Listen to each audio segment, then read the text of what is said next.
front page, Voice of the People 90.3 FM. I am Solomon of them.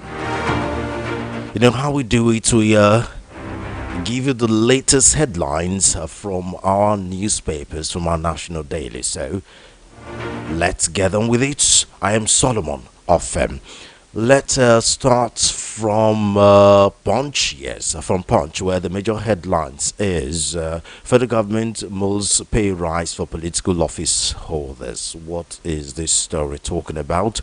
Now, the Revenue Mobilization Allocation and Fiscal Commission has hinted at plans to review the salaries of political office holders in Nigeria, describing current earnings as inadequate, unrealistic, and outdated in the face of rising responsibilities and economic challenges. At a press briefing in Abuja on Monday, ROMAFC chairman Mohammed Shehu disclosed that President Bola Tinubu recently earned 1.5 million naira monthly, while ministers received less than 1 million naira, figures that have remained unchanged since 2008. Yeah, that's the major headlines. And what are the other headlines here? Hurricane Erin batters Caribbean, threatens the U.S. coast with flooding. That's on our international news.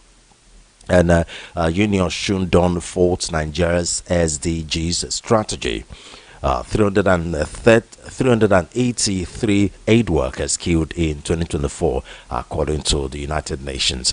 Data unveils welfare scheme for 10,000 widows. Nigeria police arrest three sales girls over 29 million naira theft. Now that's a huge sum of money. Still on the top stories, a Pencom blacklist 7 mortgage banks over housing loan breach. And back to international, okay, not international actually. Crisis alerts, UNICEF seeks life-saving 240 billion naira for Nigeria bid, Nigeria aid project. And global leaders begin high-stake talks to end the Russia-Ukraine war. Fubara eyes September 18 comeback as Ibas pushes project completion. Alafin lambast Oni in a fiery clash over chieftaincy titles. Those are the major headlines coming from Punch newspaper. And for a quick look at the Metro segment of Punch newspaper, Metro Plus, Nigeria police arrest 3 sales girls over 29 million naira theft. Yes, we've read that before. NEMA confirms 25 rescued, 25 missing in Sokoto boat crash. And let's see if we can get one more. 2 motorcyclists remanded for allegedly raping Ondo teenagers. A man arrested for stabbing lover to death in Rivers. Those are the major headlines, and coming from Punch. From Punch, let's move over to Daily Post. Now, Daily Post, what are the major headlines in Daily Post? Nigerians, business owners in squeeze amid fourth inflation decline. Let's start at the major headlines with business news. Obviously, talking about the economic situation we're facing in Nigeria. Let's quickly take a look at details of that. Let's see what it's talking about. Despite the 4th consecutive decline in the country's inflation rate, Nigerians and businesses are yet to experience the much expected relief. Daily Post reports that Nigeria's inflation dropped to 21.88% in July from 22.22% in June. A decline that has been the case since April 2025, when it stood at 23.7% in a month-on-month basis. The drops have exited President Bola Tinubu's team as they reflect on their principles, leadership gains in the last 2 years. This is also the case in the country's gross domestic product, which grew to 372.8 trillion naira in 2024 after the rebase in July 2025. Okay, that's the major headlines are coming from Daily Post. What are the other headlines there? Let's see. Okay. Now, politics, why INEC cannot conduct free and fair election under Tinubu. This is interesting. Let's see what it says. Here we go. Okay, a chieftain of the New Nigeria People Party (NNPP), Buba Galadima, has suggested that the Independent National Electoral Commission (INEC) cannot conduct free and fair election under the administration of President Bola Tinubu. Galadima accused the current administration of abandoning governance for politicking just 2 years after it came into power. The NNPP chieftain stated this on Monday while fielding questions on a TV station program. Galadima said that the INEC doesn't have the muscle and guts to call politicians to order because people in governance had already started politicking before orders. That is interesting. Okay, what are the other headlines? Okay, still on politics. Kano by election, 333 thugs are arraigned for electoral offenses. Okay, yeah, at a time where we're talking about prosecuting electoral offenders, this is definitely good news. The Kano State Police Command has arraigned 333 suspected political thugs arrested during last Saturday's by-election for various electoral offenses. Commissioner of Police Ibrahim Adamu Bakare disclosed this on Monday while briefing journalists on the security operations in Bagwai Shanono and Gari Sayawa constituencies. He said the suspect, armed with cutlasses, pump-action rifles, locally made pistols, and other weapons, attempted to disrupt the elections, but were intercepted by joint security operatives. As I said, that's good news for electoral offenses. Okay, what are the other headlines? Yes, Adamawa boy rescued from traffickers survives surgical procedures. Okay, let's see, what are the other headlines? Shola Adebayo GRAs now that Ogun has extended deadline for verification of title documents. Okay. And for a quick look at sport, Nigeria's sport outing feels doubts in Chelsea's capacity to secure World Cup ticket. That's not very good news, but it's okay.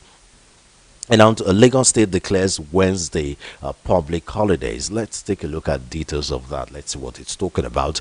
Lagos State Governor Babajide Sanwo-Olu has declared Wednesday, August 2025, a work-free day for public servants in honor of the annual Isheshe Day celebration. The announcement issued on Monday, August 18, reaffirms the government's commitment to safeguarding indigenous traditions while promoting cultural harmony in the state. Okay, that's all for, let's see, that's all for Daily Posts, I think.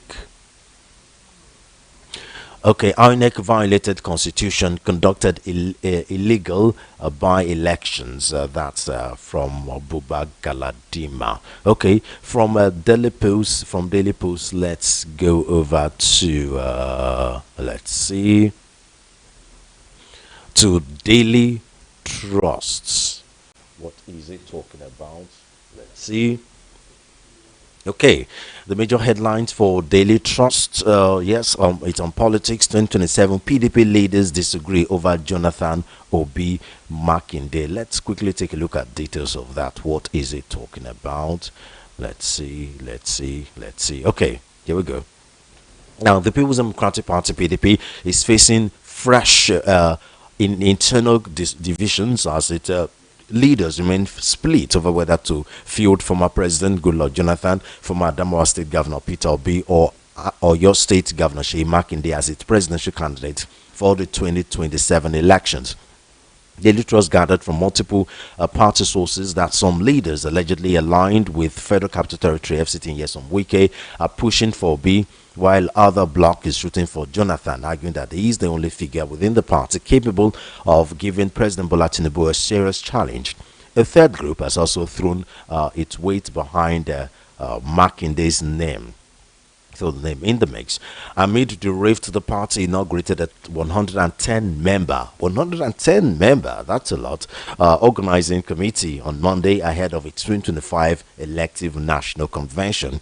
The National Executive Committee had earlier fixed the convention for November 15 and 16 in Ibadan, Oyo State, a meeting widely expected to shape the opposition party's future and determine its flag bearer for the 2027 presidential election. Let's end it there and see what the other headlines have in store. Let's see. Boko Haram founder's son and 5 others suspected terrorists arrested in Chad. Okay. And okay, NCOs and NCOS CG blames personnel's lackadaisical attitude for jailbreaks. What are the other headlines? My constituency under siege, Katsina Assembly Chief Whip says. This is interesting. Let's see what the details of that holds. And the Chief Whip of the Katsina State House of Assembly, Ibrahim Umar Diko, broke down in tears on the floor of the House while lamenting the worsening insecurity in Matazu local government area of the state. Speaking on the situation during plenary, Diko, who represents Matazu constituency in the Assembly, said bandits had taken control of 8 out of the 10 wards in the area, leaving residents in fear and farmers unable to access their farm lands.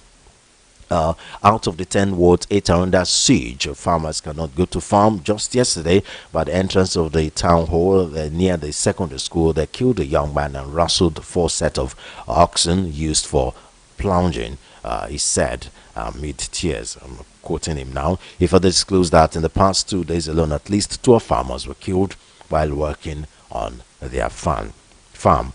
Talking about insecurity that has refused to go away. Okay, what are the other headlines? JAM orders universities to conclude 2025 admission by October. That's on education. Let's see the details of that. The Joint Admissions and Matriculation Board, JAM, has directed all public universities to conclude their 2025 admission processes by October 31, 2025. According to the board's schedule, private universities must finalize admissions by November 30, 2025, while all tertiary institutions, public and private, are required to complete the process no later than December 31, 2025. The directive contained in JAM's weekly bulletin released was issued in line with the decisions reached at the 2025 policy meeting chaired by the Minister of Education. Okay, let's stop it there. Let's see what the other headlines have in store. Okay. Sokoto boat mishaps, 3 family members, 23 others missing.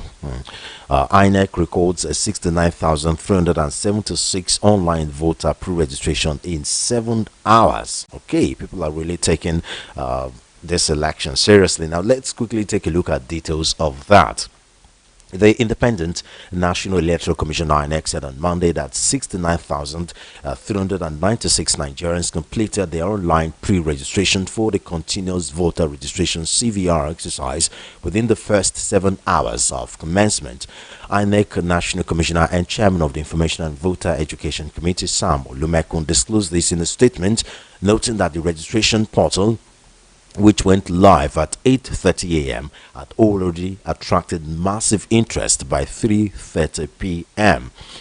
Of this figure, 33,803, that 48.7%, are male, while 35,573, representing 51.3%, are female. In terms of age, 48,088. That 69.2% are young person aged 13 to 18 to 34. Olumekun explained that the portal will remain active around the clock and urged eligible citizens who had not registered to take advantage of the opportunity. Now, some persons yesterday were calling to ask about, the registration. Now, this now answers the questions for you. Of the figures, 33,803, that 48.7%, are male. Okay, I think I've read that. Sorry. Let's go. Okay, let's just send it there and see what other headlines have. Okay, 78 dead, many missing in 8 Sokoto boat accidents.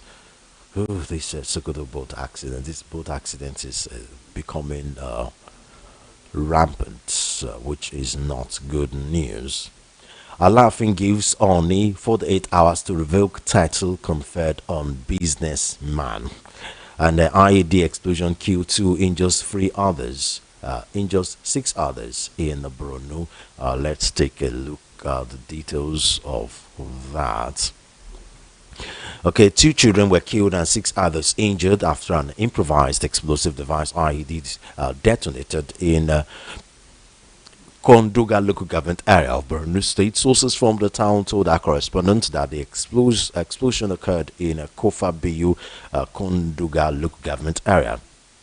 Yeah, the spokesperson of the Borno State Police Command ASP Nahum Kenneth Dasso, who confirmed the death of one person, said the incident occurred on Sunday around 5 p.m. He added that the police acted promptly by evacuating the injured victims to the University of Maiduguri Teaching Hospital, where they are currently receiving treatment.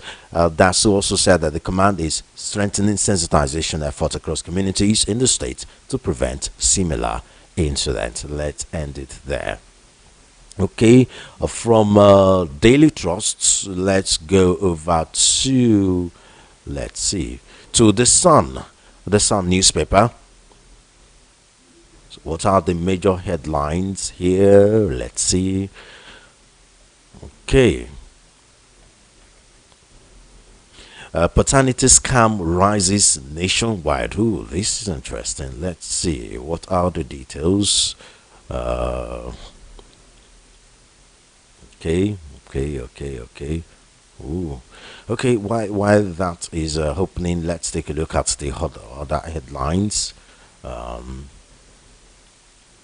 Why Kwankwaso won't join APC, according to Buba Galadima. Oh, what is going on? What is going on? Okay, now let's take a look at details of that paternity scam rising nationwide. A new study has revealed that paternity issues remain widespread in the country, with 1 in 4 tests excluding the presumed father as the biological parent. The study by Smart DNA Nigeria, covering data from July 2024 to June 2025, found that 25% of paternity tests returned negative results, only a slight drop from 27% in 2024. Firstborn children were the most likely to yield exclusions, with firstborn sons topping the list at 64%. Smart DNA said the trend raised troubling questions about family structures, trust, and social stability in urban Nigeria. Alongside domestic disputes, the report revealed a surge in immigration-related DNA testing, which accounted for 13.1% of all tests during the period. The spike is linked to Nigeria's ongoing Japa movement as more families pursue foreign citizenship and documentation for children locating abroad. The data also showed a sharp gender and age divides in testing patterns. Men initiated 88.2% of all tests, often driven by long-standing doubts, while women accounted for just 11.8%. Okay, let's take a look at the other headlines from the Sun. Buba Galadima, the chieftain of the New Nigerian People's Party, has stated that why the party's previous presidential candidates, Rabiu Kwankwaso, would not join the current All Progressive Congress APC administration. Galadima accused the federal government of appointing 2 emirs in Kano, pointing out that there is both a federal and state emir.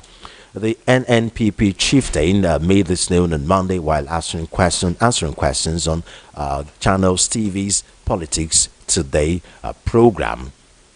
Okay, let's end it there and see what other headlines have in store for us from the Sun. Okay. JAM inaugurates a special committee on examination fraud. Ooh, okay. Let's see. Why Edo by-election results have validated my mandate. That's according to Okwebolo. INEC commences nationwide pre-registration voters. Same with other newspaper. Akpabio returns to Abuja after London trip, dispels health rumor. To business. Okay, we've had this before for other newspapers. RMAFC plans higher revenue allocation for state and local government areas under new constitution. And inside CBN's roadmap for smarter, digitally empowered Nigeria. And group knocks federal government over ambassadorial award for Kwam 1. Okay. From the Sun, let's quickly take a look at what's happening with the nations. Yes, the nation. Now, what are the major headlines there?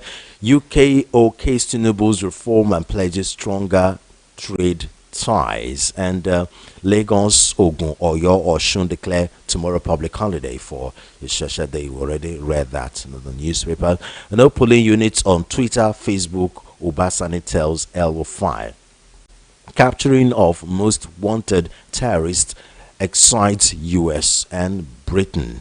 Humai explains the state of Qatar and third mainland bridge. Okay, what are the other headlines from? Let's see. Okay. Okay, we already have these. Well, the headlines is pretty much the same with so many other ones. All Southeast governors backing Tinubu for 2027. That's according to Mai. APC and NPP share victories in Kano Assembly by election. APC, that's Oyo. APC must work harder for 2027 after Ibadan North defeat Fagade. Okay, from the nations, let's move over to this day. Major headlines for this day: Boko Haram founder son arrested, US, UK hail Nigeria over Ansari leaders capture. Okay, major headlines like, other sub-headlines: Army highlights role of rigorous military preparation during peacetime. Yield what the APC will replicate by elections victory in 2027. And we already have these other newspaper. INEC 69,376 Nigerians put registration online in 7 hours as CVR hits it off. Okay. Okay, what are the other headlines? Let's see. Okay, Kano police charges. Okay, we already have that. Obi urges Nigerians to get their PVCs to make rigging difficult in 2027. Let's quickly take a look at the business segment of this day. Renaissance with recent changes. Nigeria better positioned to attract oil and gas funding. Nigerian gallery seeks to educate artists on access to Smedon Fund. An agri-tech firm empowers 250 farmers in Delta State. Let's see. Nigeria utilizes only 41% of installed generation capacity amid a stranded power crisis. And okay, let's see. And Nigeria government agitation on derivation law. That's on the politics segment. Let's see. Okay, let's end it there. From this day, let's move over to Vanguard, where what are the major headlines there? Okay, federal government vows equal response as US tighten visa rules. Ooh, this looks interesting. Let's see what the details are. Okay, the US government has mandated Nigeria visa applicants to disclose their social media profiles and activities in the last 5 years, warning that failure to comply with the requirement could potentially result in visa denial. But the federal government, in a swift reaction, said it will reciprocate the new U.S. visa policy with equal measure. That's good. The U.S. mission in Nigeria issued a warning yesterday via a tweet on its official X handle, saying the defaulters could only be denied future entry into the United States. Vanguard report that the latest visa rule is as an expansion of an earlier and similar regulation targeted at individual student visa applicants, which require them to list and also remove the privacy settings from the social media handles to allow for proper vetting for the applications. Okay, what are the other headlines? The Vanguard still also have the paternity crisis here, and they also have police prosecuting 333 thugs. Talking about the by-election that happened in on Saturday. Okay, yeah, this the Vanguard's pretty much same headlines. Alaf Islam's Oni and demands revocation of chieftaincy title. PDP ADC LP kickers APC sweep by election, pretty much the same thing. Yeah, and we also have the story about Peter Obi saying that Nigerians should go get their PVC in order to make rigging difficult. Okay, well, pretty much the same headlines. And let's go to the guidance from Vanguard. The guidance.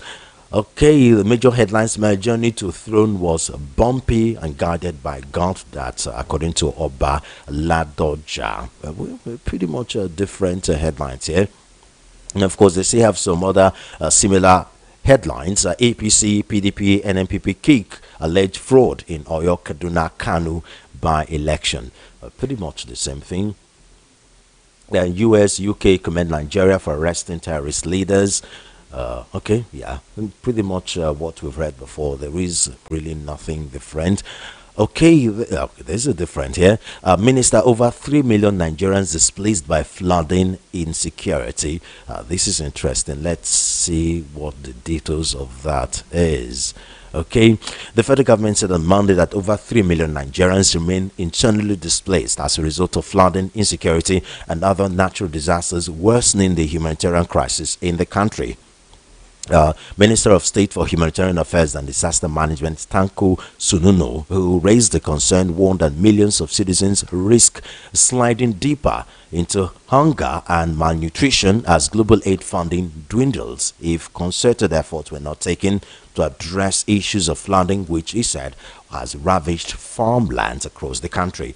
Speaking during the inauguration of the House of Representatives at the Committee on Flood Management and Response, the minister said 65% of poor and vulnerable Nigerians are resident in the northern part of the country, with 70% of them being poor farmers who no longer have access to their farmlands as a result of flooding and insecurity. Okay, let's end it there. Okay, time for us to listen to Rufai Oseni to give us an analysis of the major headlines. In some cases, transmission. A couple of things looking around. The state of play of the economy is not in a good state at all. And we must have to say it. I think just the other day, the federal government that keeps touting that, we can be a $1 trillion economy by next 5 years, 2030 and all of that. Nuremberg released a report that says that we'll have to grow over 20%. Before we can be a $1 trillion after the economy. first week. Those are the challenges we keep talking about. And symptoms can mimic dengue or Zika, over 20%. complicating diagnosis.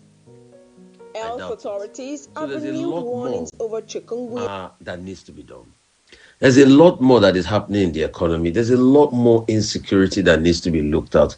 There's a lot more societal pain that needs to be looked at, because if we don't look at it, then nothing will happen. I mean, just take, for instance, over 62 people escaped when government troops invaded a hideout of criminals and bandits.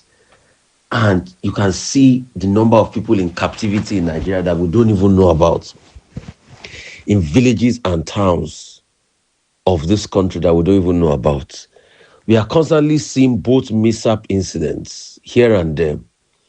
The fact that both mishap here today, both mishap there another day, it has now become a steady trend of both mishaps. We are seeing inequity in terms of how elections are done, in terms of how elections are manipulated, in terms of the by-elections. So we are looking at all of these problems, and we are looking and we are saying, what is going on in the country? We are seeing low capital importation numbers. That's another story I want us to look at. When capital importation numbers came out recently, it was a very, very low turnout. So there are multiple problems that it is time for all of us to be able to get a hand on and look at critically and ensure we start to fix if we want this economy to truly grow. Nnamdi Kanu is suing the Commissioner of Police in Imo, Aboki Danjuma, demanding 10 billion in damages over alleged defamation. In a new suit by his lawyer Maxwell Okpara in Abuja, he's also demanding 50 million as exemplary damage against the CP.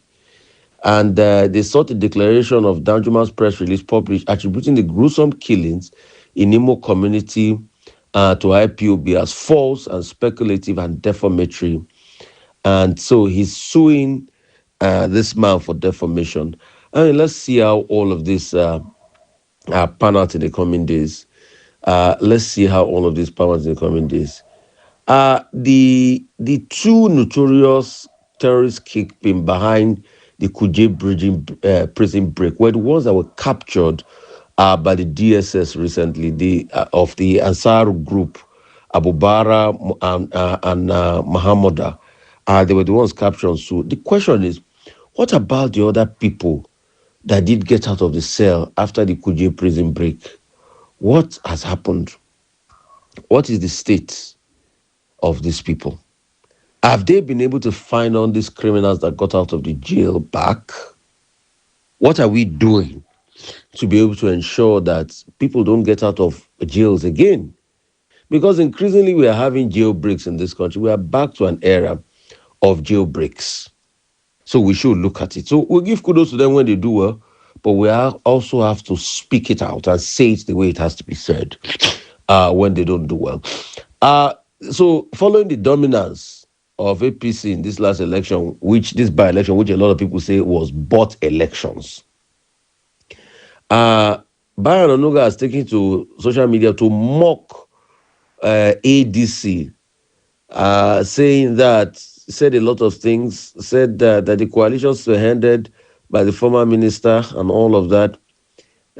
Pretty much, is asking them, Bayan Onuga is asking them how markets at what is happening to the coalition if they can make a strong footing and all of that. You see, he will say that for political jabs. But the question we should ask Bayan Onuga is how markets with elections that were bought, with elections that INEC could not effectively deliver, with elections that Beavers did not work, IREV did not work.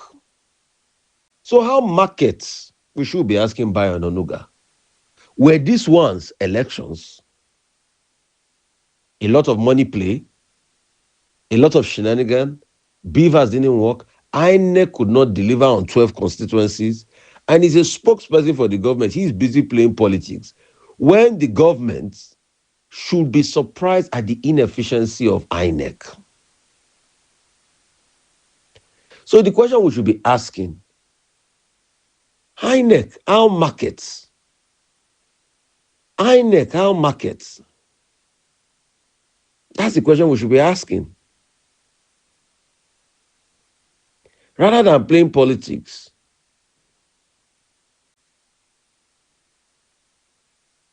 IREV issues, Beavers issues, IREV issues, and all sorts of late election material, and all sorts of problems. So, you see, except we start to get to a point where we start to tell ourselves the truth about this country, it's not going to move forward. And see, leading up to 2027 elections, as long as we do not institute a legislation that is signed by the president that will make IREF, the use of IREF, justiciable, let's forget 2027 election. Anyway, people are already even showing us what is going on. When you look at it, voter apathy is there, high. Voter apathy, a lot of people did not come out. There was a polling unit I was hearing about somewhere in, I think it was in Oyo State. Now, normally, over 300 people in that polling unit, just less than 50 of them came out to vote. So let us call a spade a spade. We can't keep deceiving ourselves. If this country is good, it's good for all of us. So Bayo Onanuga can mock people of other political parties. What about the government that promised free and fair elections that we didn't see that sign? That most of the things that were supposed to work in the election did not work. The question we should ask him is, how markets? And we need to ensure that things are done. So Peter Obi can say, less people should get PVC and all of that.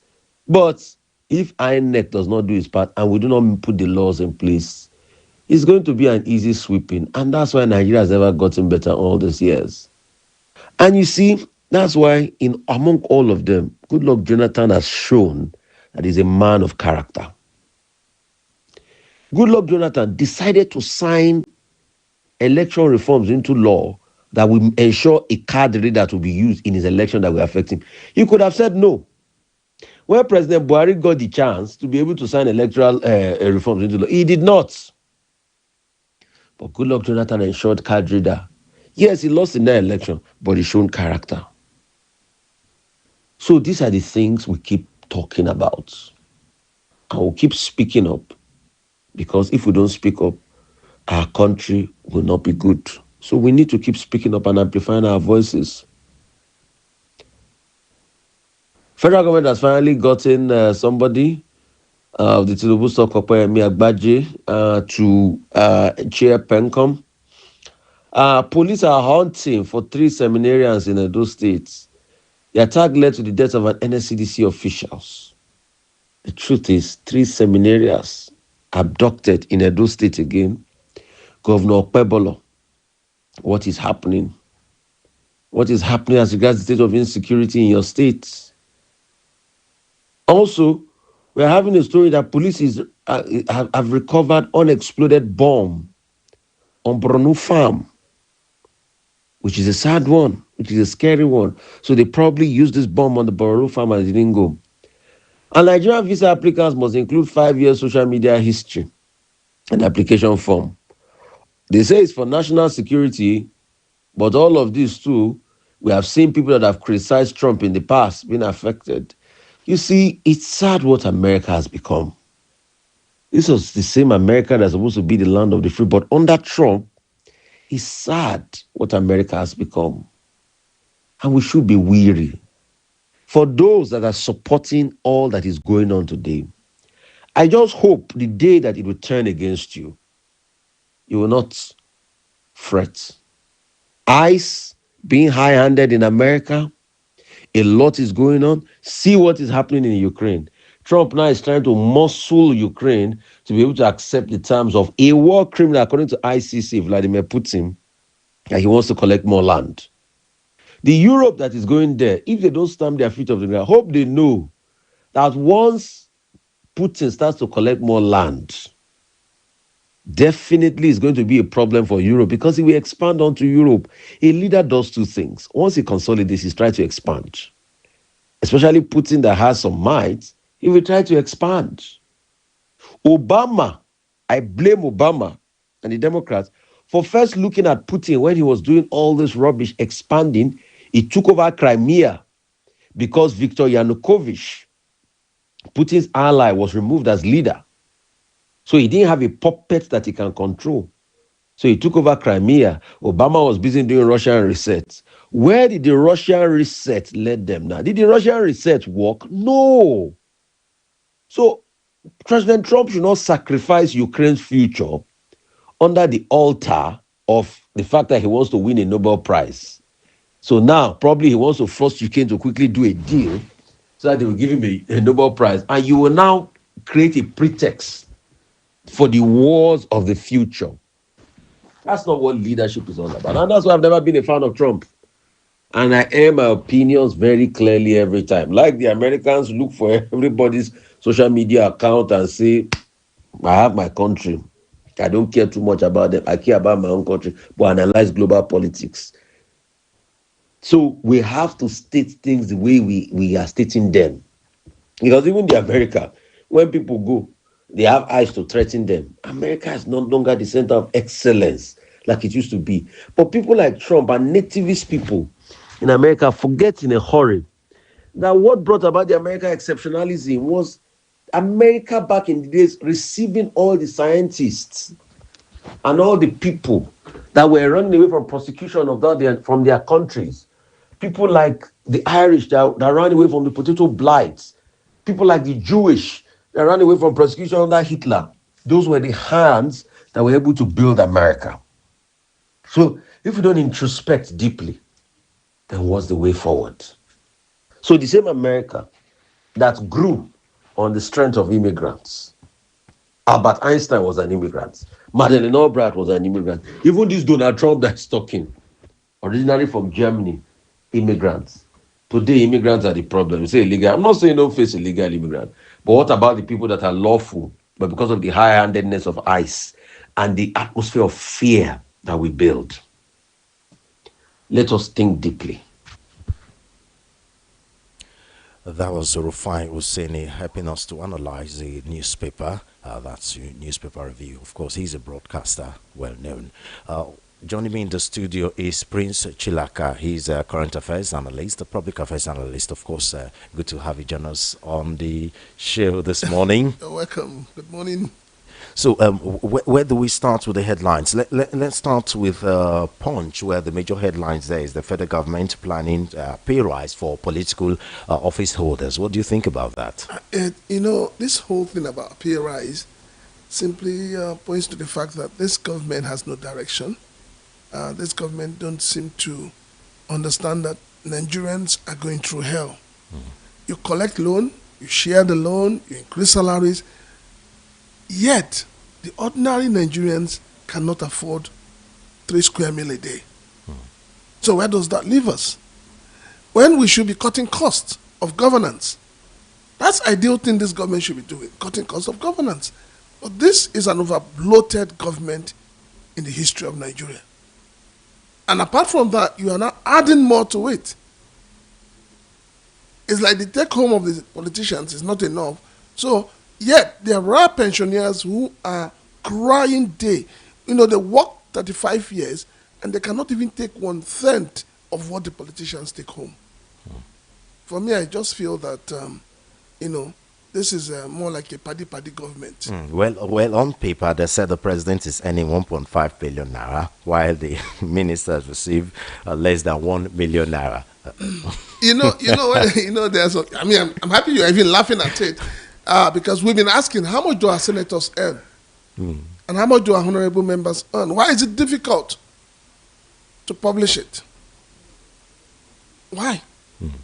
Nobody can tell us. If Mr. President earns 1 million, 1.5. It means that a bank MD is earning more than him. Even a bank general manager is earning more than him. So why all this back and forth? Come out clean and tell us what you're taking home. Okay, maybe the 1.5 million is annual, is basic salary. What about the other benefits? Wardrobe allowance, sitting allowance, newspaper allowance, sleeping allowance, travel allowance. So we need to know. Maybe, the whole thing is that the money they collect is embedded in all these small benefits that are attached to it. And those are the things that should go. We keep saying that, the government keeps saying, no, we want to take Nigeria to the next level. We want Nigerians to be patient. We want Nigerians to make sacrifices. Why are our leaders not making the same sacrifices? The state governors are receiving more funds. Go across Nigeria. Travel from here to the east. The roads are terrible. Practically a death trap. Mondo Kpokbolo, the governor of Edo State, what is happening at Bini Bypass? What is going on? You go to Imo State, the whole roads are bad. And yet, a governor will come out on social media and claim. What pains me about Nigerians is the fact that it is those who are being held back that are the same ones praising the government. You're dying in hunger. There's poverty on your face. There's depression on your face. There's, your sense of reasoning has been taken away. Yet, you will come out and be saying, this government is working. How did we get to this sorry state in Nigeria? Probably because of the 5,000 or 10,000 naira they get for.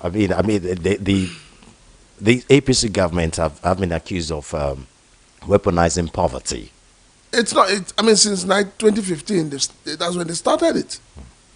Get the people, make them poor. Let them be very, very poor, so that when you give them 5,000, 1,000, it's like you're giving them a lifeline. Yeah, looks like a huge favor. Yes, but I keep telling Nigerians, until Nigerians wake up from sleep and realize that sovereignty belongs to them, that power of your governor, the power to be a president belongs to you. You see, the 5,000, the 10,000, the 20,000, even the 100,000 they give to you cannot satisfy you in 4 years. What has happened to the social contract between the people and the government in the obnoxious 1999 Constitution? Why is nobody talking about it? Why would a government that tells us that, we have come to get you out of the bush, like Hope Uzodinma said, that Nigerians have been in the bush, and that this government has come to get us out of the bush. Why is it that the government will go and borrow money and be dashing people and expect all Nigerians to pay the debt back? Who does that? Okay, let's go to another headlines very common with all the newspaper. Federal government equals response as U.S. tightens visa rule. Now, the U.S. government has mandated Nigerian visa applicants to disclose their social media profile and activities in the last 5 years, warning that failure to comply with the requirements could potentially result in visa denial. And then, according to several reports, the federal government are trying to more like a reciprocal reaction to it. When there's a Jackpot syndrome. Exactly. So what are you going to respond with? I mean, tell me, how many Americans really come to Nigeria? Let us be very honest with ourselves. How many? But the federal government, I guess, that wouldn't want to be seen as bowing to the American might. The first thing I expect this government to do, which is what I've always said is successive government, is the way Nigerians are treated at the embassies is horrifying. They don't treat them as humans. It has to be looked into. The amount of money generated by embassies in Nigeria from Nigerians need to be looked into. You pay maybe 100 euro or $100 or $250 for visa fee, and you are denied visa. Nobody gives you back any money. No refund. No nothing. refund. I mean, it's crazy. So I don't Sorry. I don't know why the government is involved. Sorry. Let's give you a moment to catch your breath. Are we good to go now? Yeah. Okay. So I don't know why the government is so carried away with social media handles. And they do say the way you treat your thing is the way other people will treat it. I mean, So when you don't treat your citizens well, this is a country where we know that during the time of President Buhari, late President Buhari, social media was banned. So if you believe that Nigerians are not using social media well, so why are you now worried that somebody is trying to checkmate it for you? So for me, there are better things that government should be responding to, not policies that foreign nationals are putting forward. So if you ask me, the question I also be asking federal government is, how do they want to respond to it? What is it that they want to? Okay, you're also going to say that Americans coming to Nigeria must provide the same. But who needs who most? When you cannot put your country right, when you cannot develop the country to the best that it can be to attract people to come into it, other nationals will give you conditions that makes it difficult because they know Nigerians are moving out in droves. So everything you see the American government or any other government doing is just to ensure that at the end of the day, nothing works. They want to make sure that you people don't travel. So I think that it's, for me, I think there are better things the government should be bothered about. But it also tells just how changed the American is. I mean, where America, that is like the beacon of democracy all over the world, is gradually turning into an authoritarian state under Donald Trump, where, I mean, just like the APC government has been accused of, where quick to silence dissent. So from information, they tend to deny anybody that have criticized Donald Trump in one way or the other. If it's if they see that, then you visa is practically denied. See, whatever they're doing or whatever the American government wants to do, the same is happening here. Yes, but I mean, but we're looking up to them because because it will also give our politicians an excuse to do some things. I mean, during the campaign, one of the things followers of Tinubu were saying during the campaign before the 2023 election was, well, we have an old president in Joe Biden. Another president that is coming in to contest for election is old. So whether we like it or not, we tend to copy the bad aspect of other countries. Good. Now you are talking. Now instead of the good aspect. Now you are talking. But the question is, when you talk about democracy, it's government of the people, by the people, and for the people. Is that what you practice in Nigeria? We're busy. We are busy on paper. Yeah, we are busy looking at the flaws in Donald Trump, but we're not looking at the flaws in our own country. We're not looking at the high-headedness of our own leaders. Look at what's happening in Niger State, where the governor shut down a radio station unilaterally. Why? Because he feels that they were saying things that didn't favor him. I mean, the GM of another radio station, I've forgotten the state now, was suspended for criticizing the government of that state. So when you do that in Nigeria, and then you forget that you're opening up doors for other nationals to do whatever they want to do. So we don't have a free enterprise in Nigeria, so to say. So I don't know why the Nigerian government is so bothered whether America decides to do this or not. What the Nigerian government should be doing is, how do we protect our people? How do we ensure that people come to visit Nigeria? We need that. You see, look at your leaders. Your Senate president just came back from UK, where it was allegedly said he went for medical treatment. Every politician in Nigeria, once they have headache, where did they go to? London. Good. And who's benefiting?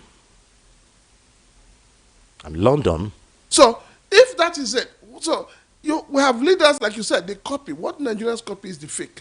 The Nigerians don't copy the original. Because if those who are in power are copying the right thing, I am telling you, insecurity would have been a secondary issue in Nigeria. Hunger would not be there. Poverty would have gone. But they copy the wrong thing and paste. Why? When you talk about the Asian tigers, why are we not thinking out of the box?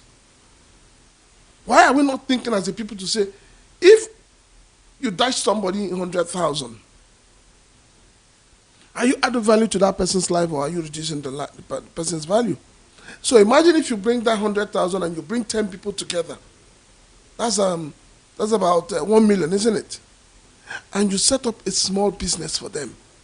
Don't you think that in 6 months, 1 year, that business will expand and employ more hands? Well, that is the production we're talking about. They may use trader money as. It looks like you're an APC man. Well, I'm just giving the context. No, but if you call Oshibajo today, Professor Oshibajo, to come and give account of traders' money, do you think he'll be able to do that? Do you think that anybody that collected traders' money will be able to return it? A country where you don't have a database, what database do you work with? I don't know anyone that actually got that trader money. Exactly. They keep telling us. And I hear they're going to share more. They're going to share money to about 2.2 million Nigerians in the next few days or few weeks. How do they come about those people? They say they have a database that is not available to Nigerians. A database that nobody knows about. I mean, one may even question, how do they even get the database where we've not had census for how many years? Are we ready? Are we ready to move forward as a nation? A country where the leaders are highly corrupt cannot move forward. Okay, let's go to another headlines that seem to be synonymous with all the newspaper. Obi urges Nigerians to resist vote buying and get PVC. Of course, basically saying that the more PVC, the more voters, the more it is difficult for elections to be rigged. I don't know if No, I think about that. I think the oppositions there, they seem to be sleeping, and I think Obi needs to maybe champion it. It's not about getting more people to register as voters. It's not even about vote buying. It's about electoral reform. Why is it that the opposition is not speaking about the reforms? You saw what happened in the by-election. You saw where they said, oh, materials were not available. There was even a video in Kano where they said some people came, claiming to be the DSS, and they told the vehicle that had all the INEC materials in it and brought it back eventually. So we need to have an electoral reform that satisfies the yearnings of the Nigerian people. When you have a proper reform, then election will be free and fair. But I'll say this to Nigerians. I say it every day, and I keep saying it. We keep blaming the politicians during elections, but Nigerians are not thinking straight. If you're going through this present situation of hunger and poverty, and you do not see the need to do the right thing, that hunger will get to crescendo. Because for every politician that gives you money to win an election, will not be loyal to you, will not be accountable to you. The first thing any politician will do is to recoup the money they spent. So those of you who go about collecting 10,000, 20,000, 30,000, it says our money, the politician will need to collect his money back. And that is the truth. Okay. So we need to be sincere to ourselves. What do we really want? Do we want a country that works, or do we want a country that is ruled by the high and mighty? So for me, I feel that it's not just for us to say, don't take bribe, don't sell your vote. No. We need to be intentional. Nigerians need to be intentional about what they want and how they want to hold their leaders accountable. They need to be intentional about it. Okay. Let's go for a short break to play some commercials. We'll be right back.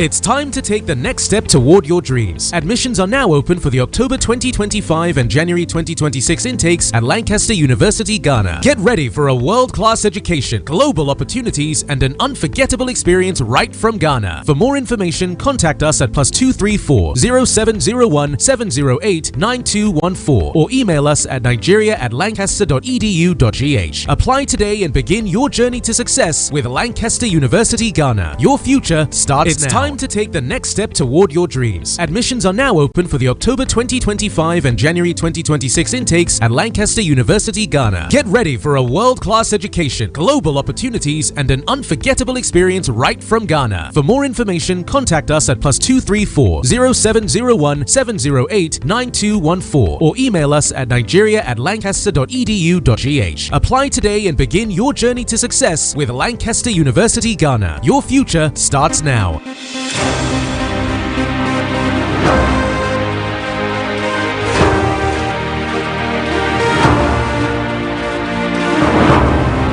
Good to have you back. This is Front Page on Voice of the People 90.3 FM. I still have Prince Chilaka with me. Mr. Chilaka. Now, another headlines, it's Boko Haram, where there is praise from US, from UK, where in a wave of devastating onslaught against terrorism in the country and the sub-region, 6 suspected Boko Haram members, including a young man believed to be the Muslim Mohammed Yusuf, the son of Boko Haram's late founder. Mohammed Yusuf has been arrested. Now, for years we've been crying that terrorists have not been arrested or prosecuted. We've had stories of 1 or 2 terrorists being arrested and it ends there, and then we get to hear the rumor that that person have one connection or the other, and the case have been dropped. But the last, let's say, 3 weeks, we had the good news that the perpetrators of our killings will be charged to court, and then we're getting another news. Do you think the federal government is finally fighting terrorism as it should be? Well, any which way we look at it, for me, it's good news to say that anyone that is taking life is being arrested and being made to face the law. It's a wonderful thing. It's a good news. But you see, no matter how much fight this federal government fights terrorists, so long as you have this program where you claim to rehabilitate and rehabilitate, it's a mockery of the entire system. The reason why Nigeria is the way it is today is because we have not allowed punishment for offenses to hold sway. We bring in so much sentiments in terms of religion, in terms of ethnicity, to play when lives are being affected. So for me, yes, if people are being arrested and being charged to court and being given the maximum punishment, it will help to reduce it. But when you now claim, oh, some people were coerced into it, some people were misinformed about what they were doing, and then I ask you, if somebody comes to me and says, come and join this group, or forces me to join a group, and forces me to carry a gun, will the person force me to pull the trigger? So these are questions that those who believe in reintegration and rehabilitation need to answer. And you should look at it critically. Secondly, I find out that each time the government claims to have arrested some of these terrorists, they never show their picture to the people. But if it's in the southeast, they arrest you as an IPOB member, and your picture is everywhere. And it makes the arrest looks quite abstract. So we need to apply the same law in the north and in the south. I keep asking, when you say that these Boko Haram, these terrorists, these bandits have become repentant, are we also saying that those IPOB or those in the south or ESN, those ones are not repentant? Oh, they're not ready to be repentant. Have you given them opportunity to repent? So it's one thing to tell us, oh, we have arrested. I mean, you know how long during the time of the late former president, how many times they killed Shekau? Yes, we know how many times they killed him. So it's a matter of, you need to build trust. It's earned. You don't force it. And the things you do would make people to trust or not to trust you. So this government needs to build that trust. Many analysts, many political commentators, many security commentators have said that the federal government know these people. If they really want to stop insecurity in Nigeria, they can't stop it. No, but it's true. I mean, you've seen government officials holding meetings in Katsina, in Zamfara. You're holding meeting with bandits, and these bandits come all armed to the feet. I mean, they've also come out to tell us that they have a list of terrorist financiers. Where is the list? Why is government keeping it under the pillow? So when you say, oh, you know, these are terrorists, and then they come and sit down with government officials to negotiate, what are they negotiating? You're striking a peace deal. What kind of peace deal will you strike with a killer? A man who comes to your house to steal comes with two intentions, either to kill or be killed. So I think that this back and forth government is doing, a lot is at stake. And the most important thing at stake is the lives and properties of the Nigerian people. And Mr. Chilaka, thank you so much for your time. It was a pleasure. Thank you very much. Okay, let's time to open the phone lines for you to make your contributions. 0700-903-903-903. Again, 0700-903-903-903. You can also call us on 003-692-9933. Again, 003-692-9933.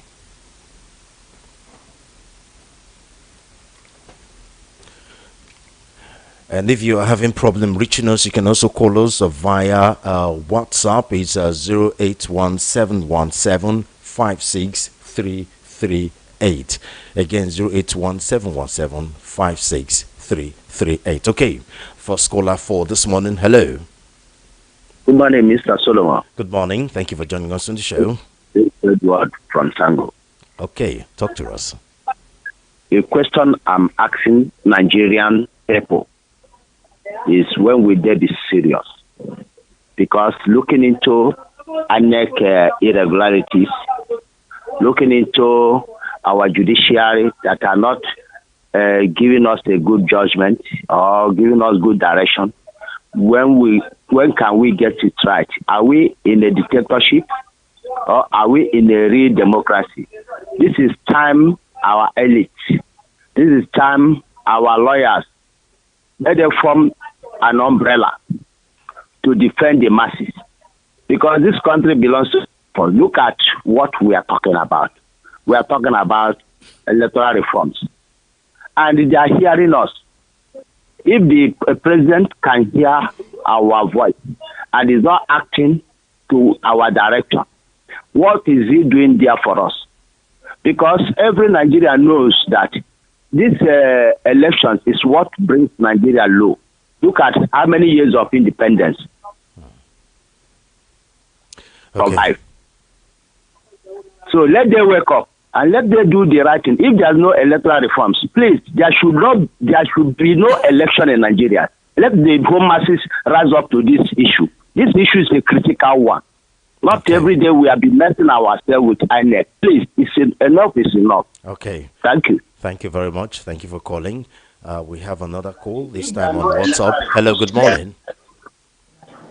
Hello, good morning. Hello. Good morning. Thank you for joining us. Can you hear me? I can hear you. Go on. All right. Solomon, this is Mama H.O. Oh, Mama H.O. from US, right? If I remember correctly. Yeah, I want to focus on the insecurity of Nigeria. Okay. Abacha once said that if insecurity of a country is more than 3 days, the chance of the government is on it. Zamfara State current government said to us that they know their people and that his hands are tied because the federal government has not given them the go ahead.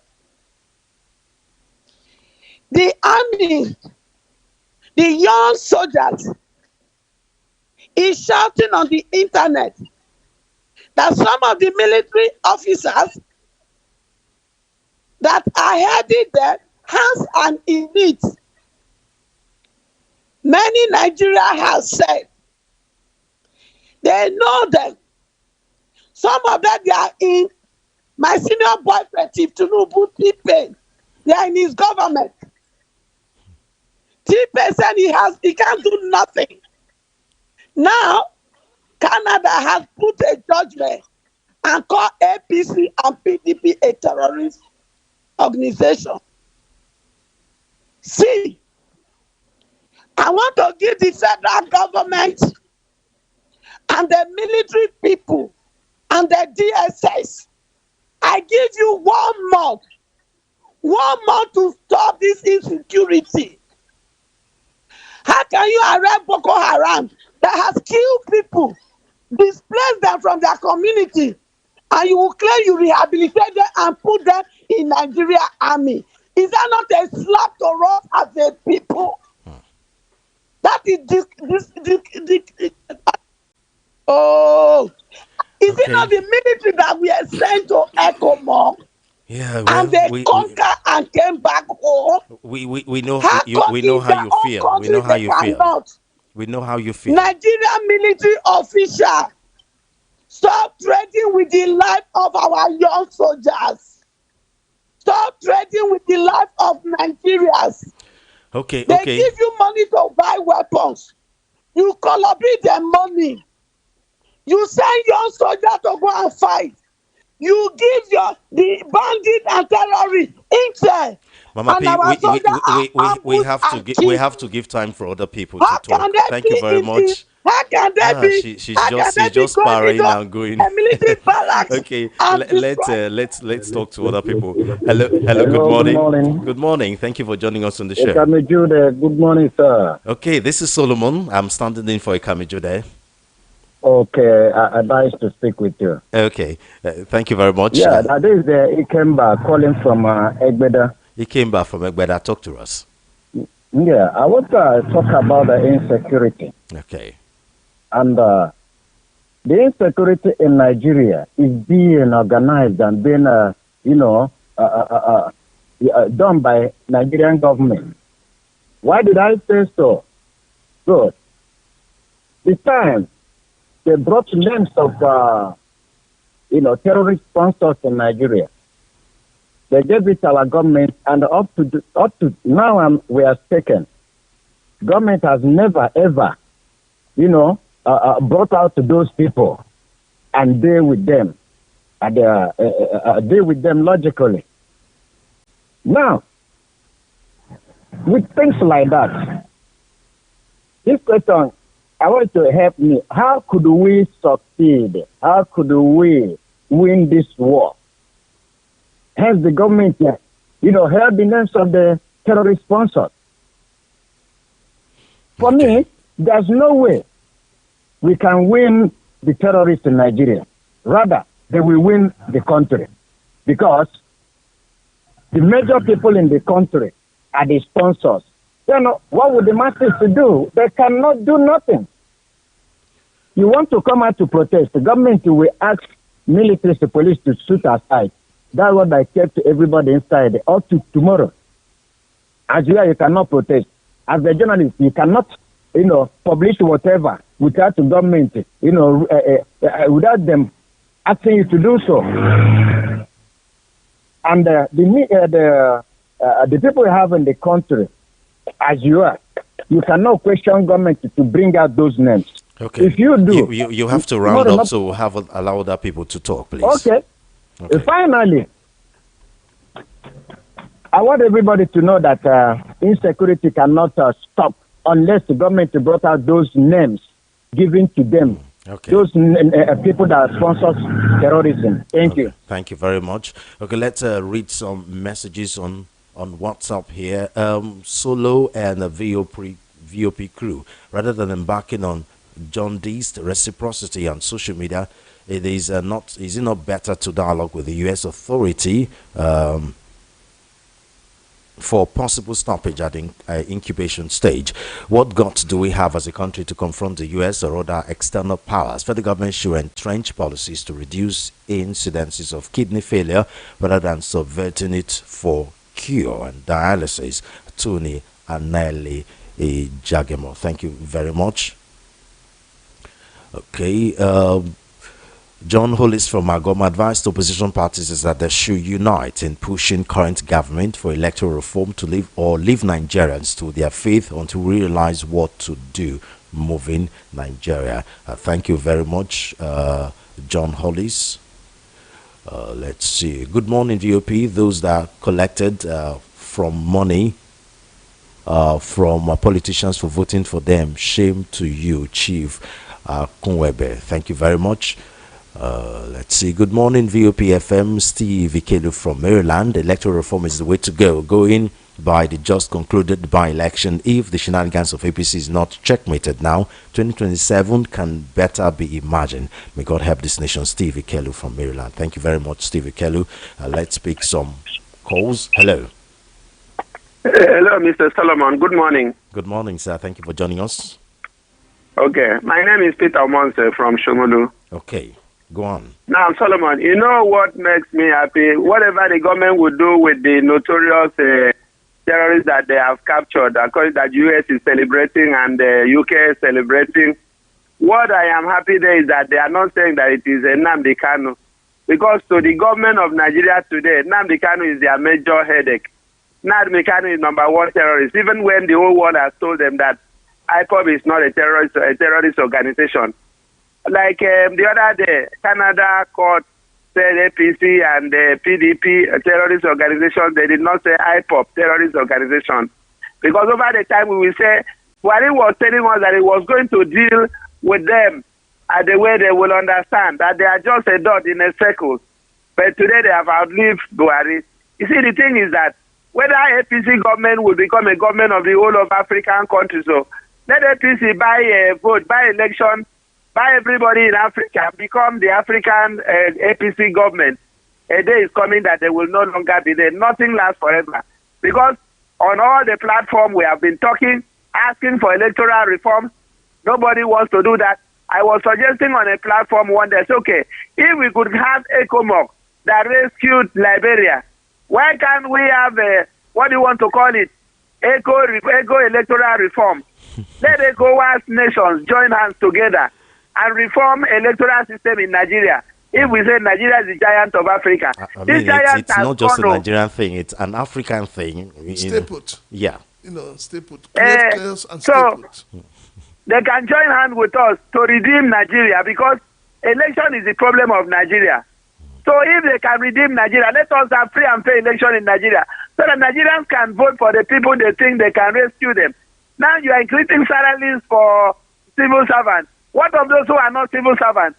Mr. Solomon, I know you know. Go to market, ask people, how market in the market? How market APC government economically? Nigerians cannot eat again. No business succeeds again. Okay. Nigeria just started selling something by the roadside, food. Even food, Nigerians are not buying food again.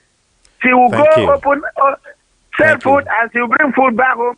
No electricity to preserve it. Thank you. No electricity, nothing. APC has finished Nigeria. Thank you. Thank you very much. Thank you for calling. Oh, people are really, really angry, man. Hello, good morning. Good morning, Solomon. Thank you for joining us. You're the last caller for today. Please, under 2 minutes. Please. My name is Mr. Obina, calling from it. Okay, Mr. Obina, talk to us, sir. Solomon. Yes. Nigeria cannot better than this. Our leaders are just like pig and dirty, fish and the water. They cannot do without corruption, lies, propaganda. So, for me, I have looked around. There's nothing can make Nigeria better than this. We can talk from now till tomorrow. Nigeria will be like, because our leaders like corruption. Look at the by-election. We then have bought everybody over. We then have do all their rubbish and be saying how market. We all know the truth. Everybody know. The whole Africa know what Nigeria leaders is up to. What they are doing. Nigeria cannot better than this. We are just talking every morning on the radio, just stopping our life. Because in a house, is the father will repair the house. We keep the house how it will be. Our leaders like corruption. That's the reason why go to every sector, everywhere is corrupt. Go to police station, just like a business center, go to everywhere. There is nothing, nothing is moving. Hungry, corporate beggars everywhere, all over the country. Nigeria cannot better than this. We are just disturbing our life. 2027, Oga Tinubu will still be there. He will still be there, but he's not going to win by vote. He's not going to be. But by vote, APC cannot win any ward in the whole country. Okay. By vote, them themselves knows it. They cannot win any ward by vote. Thank you very much. Thank you. Okay, good morning. Tribalism in Nigeria is worse than racism in Western countries. Leo from Lagos. Thank you very much, Leo. Nigerians talk too much. If peradventure APC Tinubu come back to 2027, it will be a big shame to Nigerians. We better be careful before it's too late, Mr. Babu. Thank you very much, Mr. Babu.